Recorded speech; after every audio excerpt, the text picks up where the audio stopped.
여도선 목사입니다. 편안하시죠? 오늘도 구독자와 함께 오손도손 이야기를 나누면서 이렇게 동행하게 되었습니다. 오늘의 주제는 너희는 술 취하지 말라. 성령의 충만함을 받아라. 한 성령 충만이라는 주제입니다. 주님께서도 이제 너에게 성령이 임하면 내 증인이 되라 이렇게 말씀을 하셨죠. 여러분, 이렇게 성령 충만이라고 하는 이 주제는요, 많은 분들이 참 많은 관심을 가지고 있고 아주 중요한 주제죠. 그래서 그만큼 또 민감한 문제고요. 또 이제 많은 논쟁을 하게 되는 그런 주제이기도 합니다. 그런데 여기에서 중요한 점은요, 이렇게 성령 충만이라는 주제를 하나의 동떨어진 주제로 이렇게 취급을 하느냐, 아니면은 성경신학적으로 말이죠. 그러니까 우리가 말하는 구속사적으로 이렇게 구속사라고 하는 맥락에서 이 말씀을 보느냐에 따라서 이제 이게 달라지게 됩니다. 자, 우리는 성부, 성자, 성령님, 삼위일체 하나님을 믿는 사람들이죠. 그러면은 성부, 성자, 성령님의 사역이 뭔가요? 하나님께서는 이 구원 계획을 하셨고요. 우리 주님께서는 십자가를 통해서 이제 이 구속 사역을 이루어 놓으셨고, 그런데 이것을 사람들이 자기의 지혜로 알 수가 있단 말인가. 그래서 주님은 이제 승천하신 후에 성령님이 이를 증언하기 위해서 강림을 하신 거죠. 그러니까 요약을 하면 하나님은 계획을 하시고요. 성부 하나님은 계획을 하시고, 성자 하나님은 이제 이를 이루셨고 성취하셨고, 그리고 성령 하나님께서는 이를 이제 증언해서 각 사람들에게 적용을 시키기 위해서 이제 오셨다. 이렇게 요약할 수가 있죠. 많은 분들이 성령 충만을 정말 사모하고 갈망을 합니다. 그래서 어떤 분들은 말이죠. 오늘은 여러분 산에 올라가서 밤새도록 기도했는데 나무 뿌리 몇 개를 뽑도록 말이야. 나무를 붙잡고 막 해서 나무 뿌리를 뽑도록 말이죠. 하자. 이렇게 말하는 분도 있고요. 성령 충만하면은 오순절에 말이죠. 불의 혀같이 갈라지는 게 각 사람 머리 위에 임하여 있고 이렇게 말씀했죠. 또 이제 갈멜산에서 말이죠. 엘리야가 기도할 때 말이지 하늘에서 불이 내려와서 그 본제물을 살랐다 그러죠. 그래서 이 밤에 불이 임하도록 우리 부르짖읍시다. 또 이렇게도 말하기도 합니다. 어떤 분은 심지어 방언을 말하는 것이 성령 충만과 같은 것으로 이렇게 보는 분들도 있죠. 그래서 방언을 하지 못하는 사람은 저 사람은 성령 받지 못한 사람이다. 뭐 이렇게까지 여기는 분들도 있습니다. 그러면은 여러분, 성령님의 사역이 뭔가? 왜 성령 충만함을 이제 받기를 원하는가? 주님은요, 요한복음 15장에서 성령이 오시면, 진리의 성령이 오시면 그가 나를 증언할 것이요, 이렇게 말씀했습니다. 진리의 성령님의 사역은 한마디로 우리 주님이 이루어 놓으신 이 복음을 증언하기 위해서 오시는 거죠. 그래서 주님께서 너희는 예루살렘을 떠나지 말고 내게 들은 바 아버지의 약속하신 것을 기다리라 이렇게 말씀했어요. 이 말씀을 풀어서 말하면 말이죠, 너희만 가서는 소용이 없다는 거죠. 성령님이 오시면은 이제 그때 가서 이제 증언을 하라, 그런 말씀이죠. 그러니까 왜 성령 충만함을 받아야 되는가? 바로 주님이 십자가상에서 다 이루었다 하신 이 십자가 복음을 증언하기 위해서인 겁니다. 여기 중요한 점이 이제 요점이 등장하게 돼요. 자, 잘 보세요. 성령이 임하시면 그때는 너희가 예루살렘, 유다 딱 끝까지 이르러서 내 증인이 되라 이렇게 말씀했어요. 그러면 한번 생각해 보세요. 성령이 오순절에 임했어요. 성령님이 임했어요. 그러면은 내 증인이 되라 그러셨잖아요. 그러면은 이제 증인이 되려면은 뭐가 있어야죠? 성령만 임하시면 되나요? 말씀이 있어야 되는 거죠. 복음이 있어야 되는 거죠. 증언할 말씀이 있어야 되는 거죠. 다시 한번 강조합니다. 성령님이 임하시면 너희가 내 증인이 되리라. 성령님만 임하시면 되는 게 아니에요. 증인이 되려면은 말씀이 있어야 되는 거죠. 증언할 말씀이 있어야 되는 거죠. 여기에서요, 참, 이 중요한 요점이 등장합니다. 성령님은 한마디로 이 주님이 다 이루었다 하신 이 복음을 증언하기 위해서, 예수 그리스도를 증언하기 위해서 오셨다. 그런데요, 우리가 가지고 있는 성경은 누가 기록한 겁니까? 물론 많은 분들을 들어서 기록하게 하셨지만 이제 원조자는 말이죠, 성령의 감동으로 기록을 한 거죠. 그러면 성령께서는 왜 성경을 기록을 이제 하게 하셨나요? 왜 구약 성경을 기록하게 하셨나요? 예수 그리스도께서 이제 임마누엘 하셔서 이제 이 복음을 이루어 놓으시면 이거를 증언하기 위해서 구약 성경을 기록하게 하셔서 미리 준비해 놓으신 거예요. 자, 그런 후에 주님이 말이죠, 내가 떠나가는 것이 너에게 유익이라.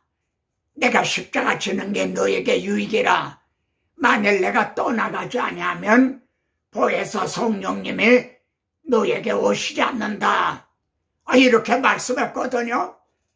이제 주님이 십자가를 통해 이 복음을 이루어 놓으셔야만 성령님은 이를 증언하기 위해서 오신다는 거죠. 만일 주님이 이루어 놓으시지 않는다면 성령님은 오실 이유가 없는 거죠. 자, 그러면은 자 보십시오. 성령께서는 이를 증언하기 위해서 미리 구약 성경을 준비해 놓으셨어요. 그리고 주님이 다 이루어 놓으신 후에 말이죠, 오순절에 성령님이 강림을 하셨어요. 여기서 또 중요한 요점이 등장합니다. 오순절에 성령이 강림하셨는데 이게 단회냐? 한 번이냐? 한 번으로 끝나는 거냐? 아니면 오순절이 반복이 되느냐? 이 또 중요한 문제가 등장합니다. 근데 아까 말씀드린 대로요, 이거를 구속사라고 하는 맥락에서 보면 말이죠, 주님이 말구육간에 탄생하신 것이 반복이 됩니까? 주님이 또 말구육간에 탄생하시고 또 탄생하시고 그게 반복이 되나요? 그와 같이 성령님이 오순절에 강림하신 사건도 그건 반복이 되는 게 아니다. 성령에 강림하신 성령님은 너희는 성령을 근심하게 하지 말라. 왜냐하면 구속의 날까지, 주님 재림하시는 날까지 너희들을 인도하기 위해서 오신 분이 성령님이다. 그러니까 성령님을 근심시키지 말아라. 그러니까 성령님은 이제 오순절에 강림하신 성령님은 이게 단회적이라는 거죠. 영원히 함께 계신다는 거죠. 올라갔다 내려왔다 하시는 게 아니라 함께 하신다는 거죠. 자, 그러면 보세요. 성령님이 너에게 임하시면 성령님만 임하셨나요? 증언할 수 있도록요 우리에게 성경을 주신 거예요. 성령께서 이제 준비해 놓으신 구약 성경을 주신 거예요. 다시 한번 강조합니다. 성령이 임하시면 너희가 내 증인이 되라 그러셨어요. 근데 성령이 임하시기만 하면은 증인이 되는 게 아니에요. 증언할 말씀이 있어야 되는 게 아니냐는 거예요. 그런데 그 말씀이 어디 있나요? 성령께서 미리 준비해 놓으신 구약 성경 안에 이 복음은 하나님께서 율법과 선지자에게 증거를 얻은 것이라 구약 성경에 다 기록이 된 거다. 그러니까 성령이 여러분에게 임하셨어요. 그리고 여러분의 손에는 이제 성경이 이제 주어진 거예요. 그래서 여기 말입니다. 바울은 에베소 5장 18절인가요? 거기에서 성령 충만함을 받아라 이렇게 말씀을 하죠. 근데 여기에서 에베소서가 옥중서신인데 말이에요. 그때에 또 골로새서도 함께 기록을 했어요. 에베소서도 기록을 하고 골로새서도 기록을 했어요. 그래서 두기고 편에 에베소를 전하고 또 골로새서를 전하게 하고 그랬거든요. 그래서 에베소서 5장 18절에서 말이죠. 너희는 성령 충만함을 받아라 한 말씀이 말이죠. 골로새서 3장 16절에서는 그리스도의 말씀이 너에게 풍성히 거하여, 말하자면 충만하게 거하여, 이렇게 거기에서는 표현이 되고 있는 거예요. 그러니까 성령 충만함이 또 말씀 충만함과 같은 것으로 이렇게 기록이 되어 있다는 말이에요. 그러니까 성령님이 임하고 또 그 안에 말씀이 충만하고 그래야 예수 그리스도를 이 복음을 바로 증언할 수가 있다는 거죠. 근데 여기 또 중요한 점이 등장을 해요. 그건 뭐냐면은 여러분 구약은 어디에 기록이 됐습니까? 예언약은요 돌비에 기록이 됐거든요. 그러면 새 언약은요 하나님께서 너의 생각에 그리고 내 마음에 기록을 하리라. 새 언약은 마음에 기록을 해요. 그럼 누가 마음에 기록을 하나요? 고린도후서 3장에 보면은 이건 먹으로 쓴 것이 아니라 영으로 쓴 것이다. 너희 신비에 마음에다가 성령이 기록을 한 것이다.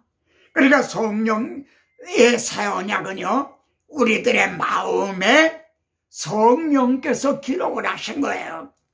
그러니까 성경을 지식적으로 많이 알면은 그럼 그리스도의 증인이 될 수 있는가?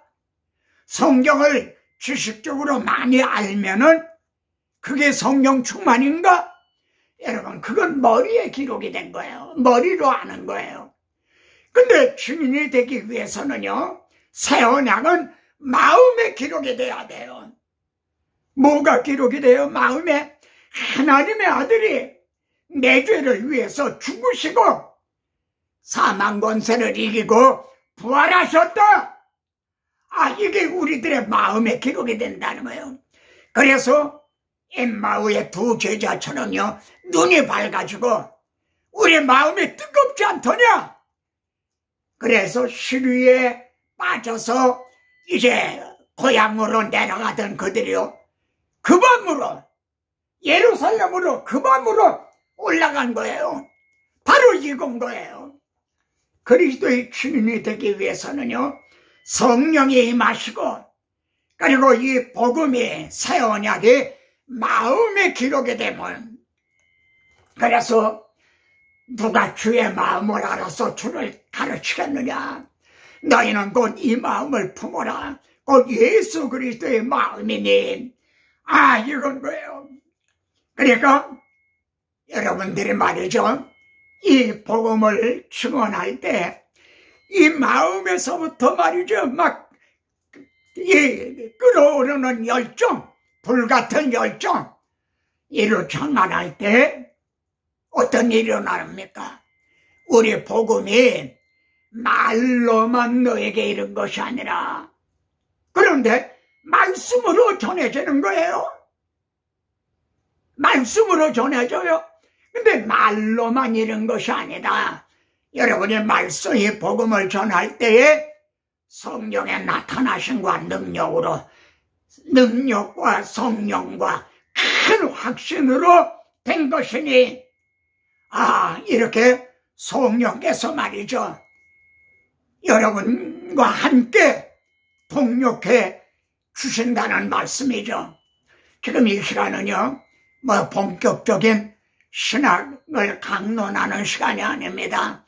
여러분하고 이렇게 동행을 하면서요, 오손도손 말씀을 나누는 시간인데, 자, 성령 충만함이 뭔가, 성령님의 사역이 뭔가, 주님이 이루어 놓으신 걸 증언하기 위해서 오시는 거다. 그리고 성령님은 이를 증언하기 위해서 미리 구약 성경을 통해서 준비해 놓으셨다. 그리고 주님이 다 이루었다 하고 사도행전 1장에서 승천하셨죠. 주님은 사명을 완수하셨기 때문에요. 그런데 2장에서 성령님은 강림을 하셨죠. 임무 교대가 이루어진 거예요. 그러면은 강림하신 성령님은 어떤 방법으로 이 복음을 증언하는가? 바로 그리스도의 제자들에게, 여러분에게 성령님이 임하셔요. 그리고 성령님만 임하신 게 아니라 성경을 주셨어요. 근데 성경을 문자적으로만 기록된 걸 주신 게 아니라 새 언약, 여러분의 마음에다가 이걸 기록을 해 주셨다 이거예요. 그러니까 마음에서 이걸 증언하지 않고는 견딜 수 없는 이런 뜨거운 열정을 주셨다는 거죠. 그래서 여러분들의 입을 벌려 복음의 비밀을 담대히 증언할 때에 말로만 되어지는 것이 아니라 능력과 성령과 큰 확신을 해요. 이해가 되십니까? 한마디로 복음 전도는요, 성령님의 사역입니다. 우리를 들어 쓰시지만 사도행전 10장에서처럼요, 성령님이 말씀하기를 내가 불러시키는 일을 위해서 바나바와 사울을 따로 세우라. 성령께서는 이제도 형제를 들어 쓰시려고 하는 거예요. 근데 우리가 우리 힘으로 되는 게 아니에요. 본질적으로 전도는, 그래서 거듭나게 하는 거는, 그리고 그로 하여금 구원 얻은 열매가 되게 하는 거는, 그리고 거듭난 사람을 끝까지 견인해서 꼬린시키는 일은 성령님의 사역이지 우리들의 일이 아니다. 다만 우리들을 들어 쓰신다. 그래서 우리들을 통해 역사하신다. 어떻게 역사하시는가? 성령님이 임하시고 또 우리에게 미리 준비해 놓은 성경을 주셨다. 근데 이 성경이 문자적으로만 아니라 새 언약으로 우리들의 마음에 기록을 해주셨다. 그래서 마음에서부터 그 끓어오르는 열정으로 증언할 때 성령님의 동력을 해주신다. 여러분, 이것이 성령 충만인 겁니다. 한 가지 부언할 거는요, 며칠 있으면 대통령 선거가 있죠. 여러분, 어떻게 하실 겁니까? 여러분, 대통령 선거를 위해서 기도하시지 않나요? 하나님, 누구를, 어느 분을 대통령으로 세워주시기를 원하십니까? 여러분 안에 성령님이 계세요. 그 성령님에게 물어봐야 되지 않나요? 그리고 기준은 말이죠. 어느 분이 우리 한국의 정치가 사료다, 그런 얘기를 했죠. 여러분, 정치가 사료라는 말은요, 한국 국민들의 의식 구조가 사료라는 뜻과 같아요. 백성이 사료이기 때문에 사료의 정치, 사료의 대통령, 이런 분이 세워지는 거예요. 만일 국민이 깨어서 말해요, 인류가 됐다, 이류가 됐다, 그러면 정치가, 사료의 정치가 어디 발붙일 수가 있나요? 기생할 수가 있나요? 그러면요, 한국 교회에 있는 그리스도인들은 몇 류쯤 될 것 같아요? 사류가 아닌가요? 삼류가 될까요? 이류가 될까요? 그 안에 성령으로 거듭났다는 그리스도인들은 몇 류냐? 지금 묻고 있는 겁니다. 단단한 음식은 장성한 자의 것이니 그들은 지각을 사용하므로 선악을 분별하는 자들이니라. 마음과 생각에 기록된 이 성경 말씀, 하나님의 말씀에 의해서 선악을 분별하는 자들이라. 이렇게 되면은 3류가 되고 2류가 되고 1류가 될 수가 있는 거죠.